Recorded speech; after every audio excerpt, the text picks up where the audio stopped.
Ever since the birth of this country, there have been people who fought to protect it. These men and women laid down their lives to preserve our freedom and democracy. This documentary is dedicated to all those who have served our country, including those who paid the ultimate price in their service. Boy Scout Troop 713 proudly presents Duty, Honor, Country.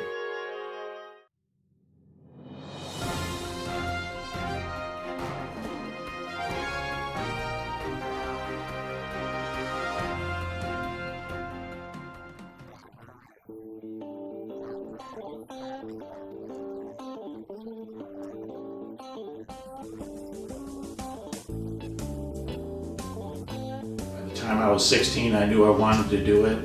By the time I was 17, I was going down into the local National Guard outfit before I'd even graduated high school, and wanted to know if I could sign up and then, until I graduated and could go on active duty and join the regular Army. But I knew early on that I was going to make it a career, and I did. I spent about 22 years in total.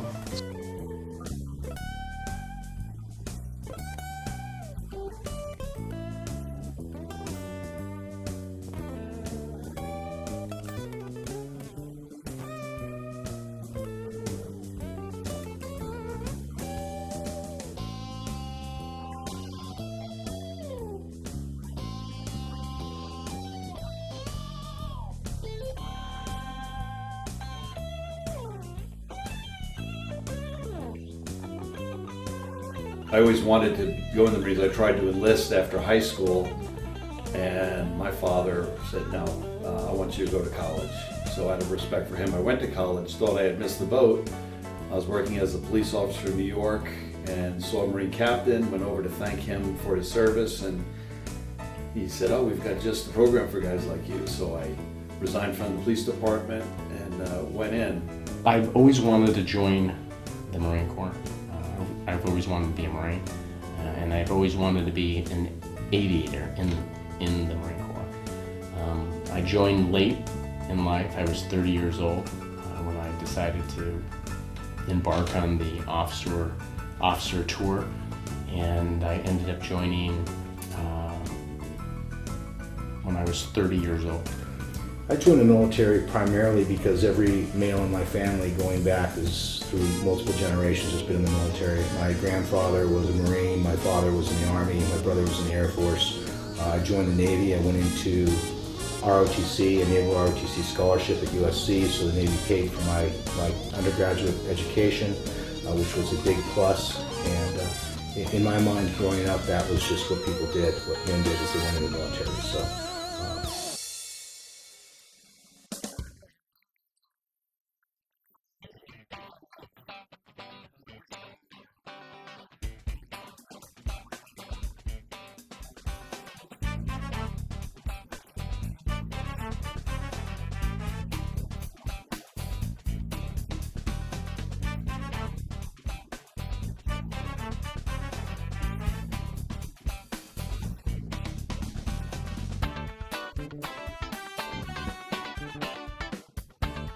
I went to Central Command, worked for an Army Delta Force colonel who was then promoted to general and given an assignment at Special Operations, so he took me to Special Operations with him. So the whole second half of my 29-year career was with Special Operations, doing unconventional warfare, special reconnaissance, high-value target acquisition, which is either capturing or taking out high-value enemy personnel, that sort of thing. The first two SEAL teams that were first commissioned by President Kennedy were SEAL Team 1 on the West Coast, SEAL Team 2 on the East Coast.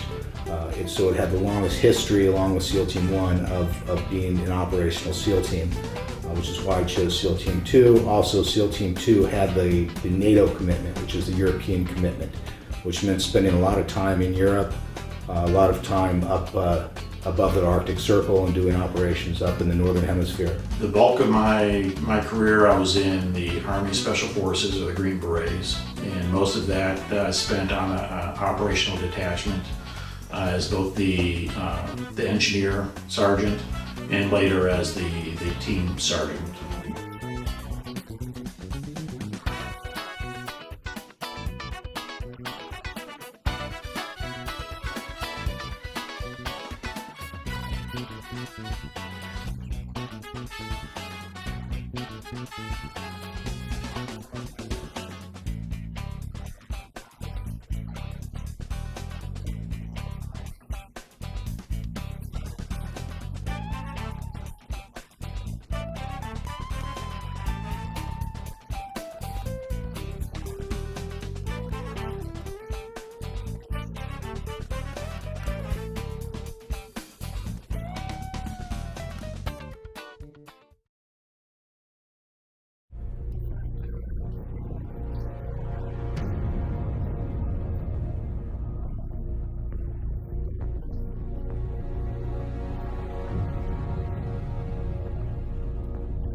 Again, we were out there on this pool table of a desert with no cover concealment for miles to anywhere. And we were right there at the border with Iraq. And suddenly, to this point, it had all been just, American aircraft bombing the Iraqi positions that we could see from where we were at. But as we were driving across the desert, suddenly artillery shells came raining down right next to us. Like 25 yards, 30 yards away, really close call. And we were going pretty fast, so we managed to eventually outrun, get down to a point where we were out of field of view. But that was the point where it finally dawned on me that there was somebody right over there that was trying to kill me.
One day we had a significant suicide vehicle IED that struck the heart of the city, and the vehicle was laced with over 2,000 pounds of explosive, and the detonation of that suicide vehicle created a large not only crater, but it killed numerous civilians. One of the patrols that was out there, led by Captain Hasseltine, impeded the insurgents that were on their in their own patrols to come in. He stopped them. My job was to coordinate that attack in real time. We heard on the radio a unit was involved in very heavy fighting, close quarters fighting, and we were right there, so we said, let's go give a hand. So we charged in, jumped out of the van, bullets were flying, and we both dove into, it wasn't even a trench, it was really just a depression in the ground. And I could see that if I could make my way around one side, I would have a better field of fire. So I told him, listen, I'm gonna go around the side, give me some cover fire. And just by coincidence, no sooner I said, all right, ready, 1, 2, 3, go. I jumped up and then all hell broke loose. There was just an unbelievable volume of enemy fire. And I quick jumped right back down to where we were. And if you've seen the movie Butch Cassidy and the Sundance Kid, it was right out of the movie. I said, you call that cover fire? And he looked at me and said, you call that running? Most important one is never to quit. That really, there's nothing that you can't do. There's no such thing as failure. If you do get knocked down, you have to get back up and try again. There really is nothing beyond your reach if you set your goals to it. And that's something that I try to impart to my children and people that I talk to, particularly young people.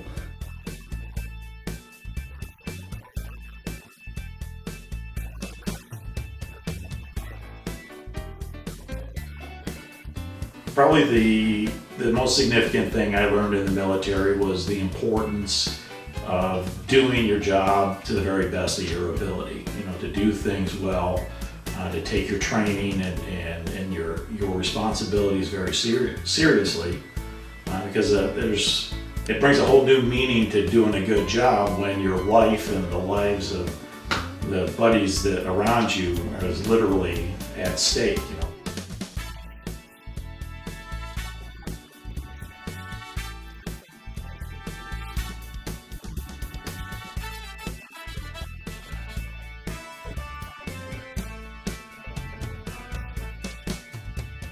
You learn leadership because, at least in the U.S. military, and this isn't true in most of the rest of the world, but in the U.S. military, even the lowest private is taught leadership because he might have to take command. The strongest life lesson was a feeling of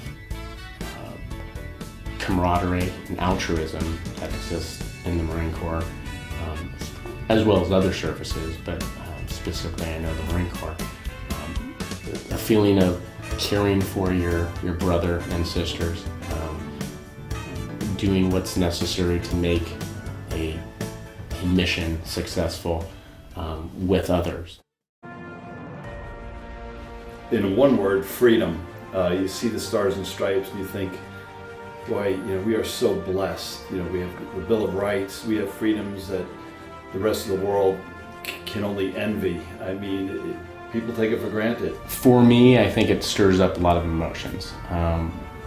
Most of the emotions are feelings of patriotism and also feelings of our foundation of the United States. Basically, who we are as people, where we came from, the different facets of ethics and religions and races that we call American. Well, it means a lot to me, and I served in the military to protect it, and I feel that it is our symbol of liberty and freedom, and I think that anybody in the military is there to defend that flag.